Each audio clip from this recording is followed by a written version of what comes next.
ವಿದ್ಯಾರ್ಥಿಗಳು ಎಲ್ಲರೂ ಮತ್ತೊಮ್ಮೆ ಎದ್ದು ನಿಂತ್ಕೊಂಡು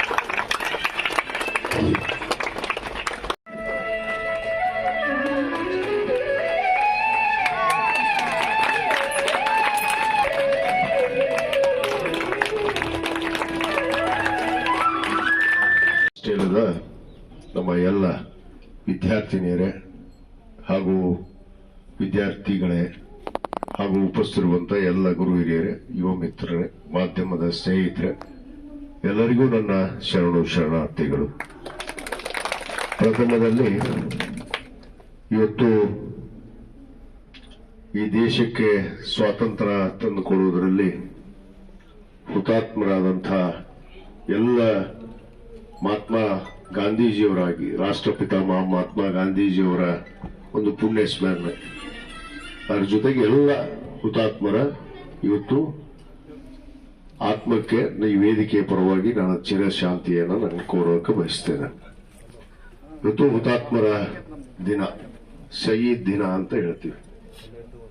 ಇವತ್ತು ಈ ಒಂದು ಪವಿತ್ರವಾದ ದಿನ ಇವತ್ತು ನಮ್ಮ ಇಳಕಲದ ಏನು ಮ್ಯಾಟ್ರಿಕ್ ನಂತರ ಬಾಲಕಿಯರ ಒಂದು ವಸತಿ ಶಾಲೆ ಬಹುತೇಕ 2022-23 ಪ್ರಾರಂಭ ಆಗಿದ್ದು, ಇಷ್ಟೊತ್ತಿಗೆ ಉದ್ಘಾಟನೆ ಆಗಬೇಕಾಗಿತ್ತು.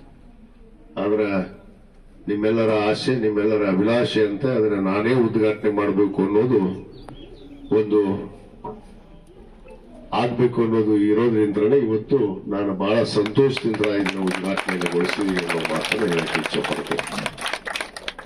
ಯಾಕಂದ್ರೆ ನಮ್ಮ ವಿದ್ಯಾರ್ಥಿನಿಯರು ಇದೀಗ ತಾನೇ ಮಾತಾಡಿದಂತ ನಮ್ಮ ವಿದ್ಯಾರ್ಥಿನಿಯರು ಬಹಳ ಅಚ್ಚುಕಟ್ಟುವಾಗಿ ಇಂಗ್ಲಿಷ್ನಲ್ಲಿ ಕೂಡ ಒಂದು ವಿದ್ಯಾರ್ಥಿನಿ ಮಾತಾಡಿದ್ರು ಮತ್ತು ನಮ್ಮ ಒರಿಜಿನಲ್ ಭಾಷೆ, ನಮ್ಮ ಉತ್ತರ ಕರ್ನಾಟಕ ಭಾಷೆ ಅಲ್ಲಿ ಒಂದು ವಿದ್ಯಾರ್ಥಿನಿ ಬಹಳ ಚೆನ್ನಾಗಿ ನಮ್ಮ ತುರುಡಿಗೆ ನಮ್ಮ ನಿಮ್ಮೂರು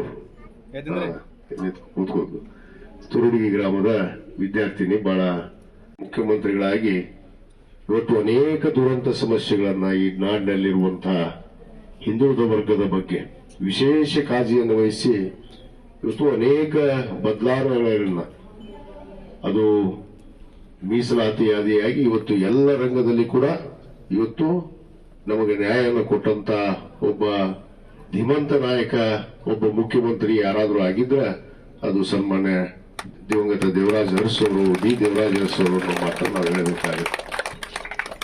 ಯಾಕಂದ್ರೆ ವಿಶೇಷವಾಗಿ ಹಿಂದುಳಿದ ವರ್ಗದ ಇವತ್ತು ಜನರಿಗೆ ನ್ಯಾಯವನ್ನು ಕೊಡುವಂತದ್ರಲ್ಲಿ ಇವತ್ತು ಆ ಒಂದು ನಿಟ್ಟಿನಲ್ಲೇ ನಮ್ಮ ಕರ್ನಾಟಕ ಗಣ ಸರ್ಕಾರದ ಮಾನ್ಯ ಮುಖ್ಯಮಂತ್ರಿಗಳಂತ ಸನ್ಮಾನ್ಯ ಸಿದ್ದರಾಮಯ್ಯನವರು ಬಹುತೇಕ ಇವತ್ತು ದೇವರಾಜ್ ಅವರ ಹೆಸರಲ್ಲೇ ಹಿಂದುಳಿದ ವರ್ಗದ ಎಲ್ಲ ವಸತಿ ಶಾಲೆಗೆ ಇವತ್ತು ಅವರ ಹೆಸರನ್ನೇ ಇವತ್ತು ನಾಮಕರಣವನ್ನ ಮಾಡಿದ್ದು ಅದು ನಮ್ಮ ಮಾನ್ಯ ಮುಖ್ಯಮಂತ್ರಿಗಳಂತ ಸನ್ಮಾನ್ಯ ಸಿದ್ದರಾಮಯ್ಯನವರು ಅನ್ನೋ ಮಾತನ್ನು ಕೂಡ ನಾನು ಹೇಳಕ್ಕೆ ಇಚ್ಛೆಪಡ್ತೇನೆ.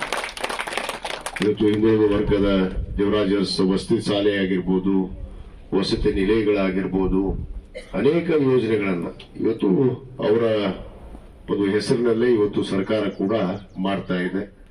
ಯಾಕಂದ್ರೆ ಅವರು ಹಿಂದುಳಿದ ವರ್ಗಕ್ಕೆ ಅನೇಕ ಕಲ್ಯಾಣ ಕೆಲಸವನ್ನ ಮಾಡೋದ್ರ ಜೊತೆಗೆ ನ್ಯಾಯವನ್ನು ಕೊಟ್ಟಂತವ್ರು ಮತ್ತು ಅದರ ಜೊತೆಗೆ ರೈತರಿಗೂ ಕೂಡ ಇವತ್ತು ಅವರು ಮುಖ್ಯಮಂತ್ರಿಗಳಿದ್ದಾಗ ಒಂದು ಮುಖ್ಯವಾಗಿ ರೈತರಿಗೆ ನ್ಯಾಯವನ್ನು ಕೊಟ್ಟಿದ್ದಂದ್ರೆ ಉಳುವನೆ ಒಡೆಯ ಎನ್ನುವ ಒಂದು ಯೋಜನೆಯನ್ನು ಕೂಡ ಏನು ಜಾರಿ ಮಾಡಿ ಶ್ರೀಮತಿ ಇಂದಿರಾ ಗಾಂಧಿಯವರು ಜಾರಿ ಮಾಡಿದ್ದನ್ನ ಕರ್ನಾಟಕ ರಾಜ್ಯದಲ್ಲಿ ಅದನ್ನು ಜಾರಿ ಮಾಡಿ ಎಲ್ಲ ರೈತರಿಗೂ ಕೂಡ ಇವತ್ತು ಭೂಮಿಯನ್ನ ಕೊಡುವಂತ ಕೆಲಸ ಮಾಡಿದ್ರೆ ಅದು ನಮ್ಮ ಸನ್ಮಾನ್ಯ ದೇವರಾಜ ಅರಸು ಅವರು ಅನ್ನೋ ಮಾತನ್ನು ನಾನು ಇವತ್ತು ಹೇಳಬೇಕಾಗತ್ತೆ.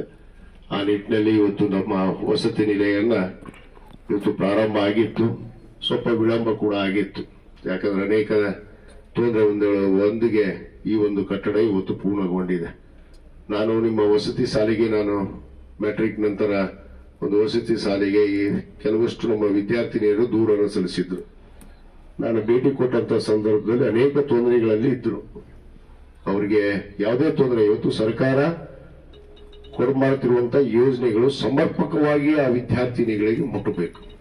ಇವತ್ತು ತಮಗಾಗಿ ಬಡ ವಿದ್ಯಾರ್ಥಿಗಳು ಇವತ್ತು ಶಿಕ್ಷಣವಂತರ ಆಗಬೇಕು, ಶಿಕ್ಷಣವನ್ನು ಪಡಿಬೇಕು, ಅವ್ರಿಗೆ ಯಾವುದೇ ರೀತಿ ತೊಂದರೆ ಆಗದ ಹಾಗೆ ಶಿಕ್ಷಣವನ್ನು ಪಡಿಬೇಕು ಅನ್ನೋ ಉದ್ದೇಶದಿಂದಲೇ ಇವತ್ತು ನಾವು ರಾಜ್ಯದಲ್ಲಿ ಹಿಂದುಳಿದ ವರ್ಗ ಕಲ್ಯಾಣ ಇಲಾಖೆ ಅಂತ ಈ ವಸತಿ ಶಾಲೆ, ವಸತಿ ಏನು ನಿಲಯಗಳನ್ನ ಇವತ್ತು ನಿರ್ಮಾಣ ಮಾಡುವಂಥದ್ದು. ಅದರಲ್ಲಿ ತೊಂದರೆಗಳು ತಮಗಿದ್ದು ಅನ್ನೋದು ನನ್ನ ಗಮನಕ್ಕೆ ಬಂದಾಗ ನಾನು ಖುದ್ದಾಗಿ ನಮ್ಮ ಇಲಾಖೆಯ ಅಧಿಕಾರಿಗಳ ಬಂದು ಅನೇಕ ತೊಂದರೆಗಳನ್ನ ನಿವಾರಣೆಯನ್ನ ಮಾಡುವಂತ ಪ್ರಯತ್ನ ಕೂಡ ನಾನು ಮಾಡಿದ್ದೆ. ಅವಾಗ ನಾನು ಮಾತು ಕೊಟ್ಟಿದ್ದೆ, ನಿಮಗಾಗಿ ಒಂದು ವಸತಿ ಶಾಲೆ ಏನು ಒಂದು ತಯಾರಾಗ್ತಾ ಇದೆ, ಬರೋ ದಿನಗಳಲ್ಲಿ ಬೇಗನೆ ಅದಕ್ಕೆ ಮುಗಿಸ್ಕೊಡುವಂತ ಕೆಲಸ ಮಾಡ್ತೀವಿ ಅಂತ ಹೇಳಿದ್ವಿ. ಆ ಪ್ರಕಾರ ನಮ್ಮ ಇಲಾಖೆಯ ಅಧಿಕಾರಿಗಳು, ನಮ್ಮ ಅಭಿಯಂತರರು ಕೂಡ ಬಹಳ ಒಂದು ಗೌರವವನ್ನ ಇಟ್ಕೊಂಡು ಆ ಒಂದು ಕಾಮಗಾರಿಯನ್ನ ಇವತ್ತು ಪೂರ್ಣಗೊಳಿಸಿದ್ದಾರೆ. ಮತ್ತು ಕಾಂಪೌಂಡ್ ಕೂಡ ಇರಲಿಲ್ಲ, ಆ ಕಾಂಪೌಂಡ್ ಅನ್ನು ಕೂಡ ನಾವು ನಿರ್ಮಾಣ ಮಾಡಬೇಕು ಅಂತ ಬಂದಾಗ, ಯಾಕಂದ್ರೆ ನಮ್ಮ ಬಾಲಕಿಯರು ಇರುವಂತಹ ವಸತಿ ನಿಲಯ ಅಲ್ಲಿ ಎಲ್ಲ ಸುರಕ್ಷತೆ ಅವಶ್ಯಕತೆ ಇದೆ, ಅದಕ್ಕೆ ಸ್ವಲ್ಪ ತಡ ಆಯ್ತು. ಇಲ್ಲಾಂದ್ರೆ ಇಷ್ಟೊತ್ತಿಗೆ ನಾವು ಉದ್ಘಾಟನೆ ಮಾಡಿಬಿಡ್ತಿದ್ವಿ. ಆ ಕಾಂಪೌಂಡ್ ನಿರ್ಮಾಣ ಆದ್ಮೇಲೆ ಇವತ್ತು ಉದ್ಘಾಟನೆ ಮಾಡೋಣ ಅನ್ನೋ ಮಾತನ್ನು ನಾನು ಇಲಾಖೆಯವರಿಗೆ ಹೇಳಿದ ಕಾರಣ ಇವತ್ತು ಕಾಂಪೌಂಡ್ ಕೂಡ ಅದಕ್ಕೆ ಅನುದಾನ ಇನ್ನೂ ಮಂಜೂರಾತಿ ಆಗಿಲ್ಲ. ಆದ್ರೂ ಕೂಡ ಅದನ್ನ ತುರಂತವಾಗಿ ನಾನು ಮಾಡೋದಕ್ಕೆ ಅನುಮತಿಯನ್ನು ಕೊಟ್ಟಿದ್ದೆ. ಆ ಪ್ರಕಾರವಾಗಿ ಆ ಒಂದು ಕಾಂಪೌಂಡ್ ಅನ್ನು ಕೂಡ ನಿರ್ಮಾಣ ಮಾಡಿದ್ದಾರೆ. ಅದು ಮತ್ತೆ ಎಲ್ಲ ಬೇಕಲ್ಲ, ಜಿಗೆಯವ್ರು ಬಾಳ ಬಂದಿರ್ತಾರೆ. ಉದ್ಘಾಟನೆಯನ್ನ ನೆರವೇರಿಸಿದ್ದೀವಿ. ಈಗಾಗಲೇ ನಮ್ಮ ವಿಜಯ ಮಾಂತೇಶ್ ಗದ್ದನಿಕೇರಿಯವರು ತಮಗ ಒಂದಿಷ್ಟು ಜವಾಬ್ದಾರಿ ಮಾತುಗಳನ್ನು ಹೇಳಿದ್ದಾರೆ.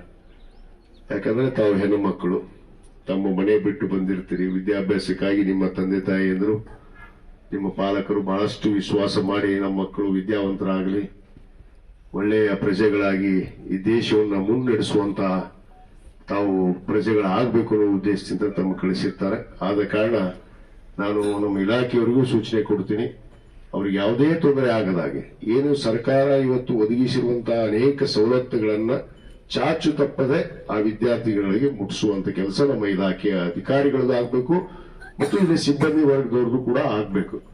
ಯಾಕಂದ್ರೆ ನಮಗೂ ಕೂಡ ಆ ಒಂದು ಜವಾಬ್ದಾರಿ ಇರಬೇಕು ಅನ್ನೋ ಒಂದು ಕಾರಣದಿಂದ ಹೇಳ್ತೀನಿ. ಮತ್ತು ತಾವು ವಿದ್ಯಾರ್ಥಿನಿಯರು ಕೂಡ ತಾವು ಮನೆ ಬಿಟ್ಟು ಬಂದಿದ್ದೀವಿ ಅನ್ನೋದು ಭಾವನೆ ಬೇಡ.